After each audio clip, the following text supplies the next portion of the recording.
नमस्ते बच्चों।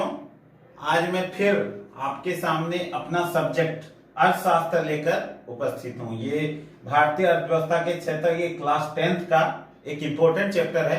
उसी विषय पर चर्चा करने के लिए आज मैं इस वीडियो के माध्यम से आपके सामने उपस्थित हुआ हूँ। तो आइए देखते हैं कि अर्थव्यवस्था के कौन कौन से क्षेत्रक हैं, यानी कि भारतीय अर्थव्यवस्था के कौन कौन से क्षेत्रक हैं। तो शुरू करते हैं।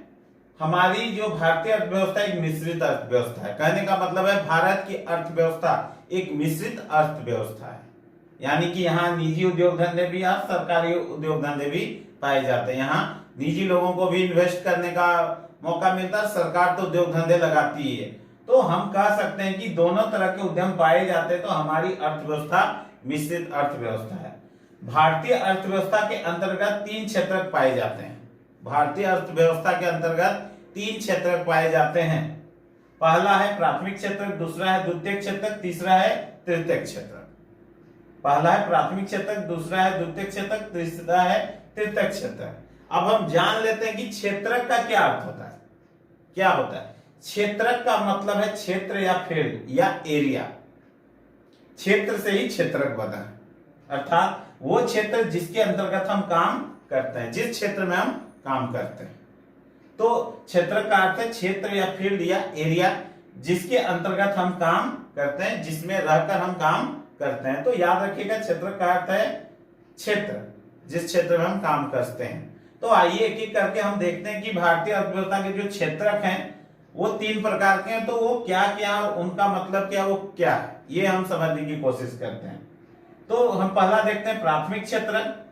प्राथमिक क्षेत्र का अर्थ है प्रकृति द्वारा प्रदत्त, प्रकृति द्वारा प्राप्त संसाधनों से, यानी कि प्रकृति हमें जो वस्तुएं प्रदान करती है अपने संसाधन के माध्यम से, उसे हम प्राकृतिक संसाधन या प्राथमिक क्षेत्र कहते हैं। मतलब प्रकृति जो हमको देती है, जिसमें आता है पेड़ पौधे, कृषि, खनन, मत्स्य पालन, ये सारा प्रकृति द्वारा प्रदत्त जो वस्तुएं हमको प्राप्त होती वो प्राथमिक क्षेत्र के अंतर्गत आता है।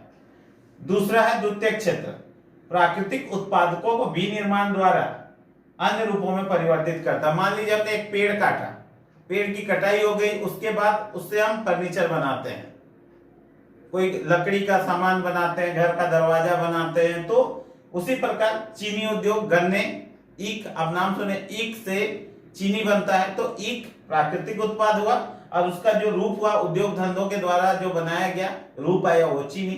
तो प्राकृतिक उत्पादों का विनिर्माण मतलब उद्योग धंधों, जो प्रकृति द्वारा प्राप्त वस्तुएं हैं उसको उद्योग धंधों द्वारा जब अन्य रूपों में परिवर्तित किया जाता है तो वो द्वितीयक क्षेत्रक में आता है। इसे औद्योगिक क्षेत्रक भी कहते हैं, याद रखिएगा।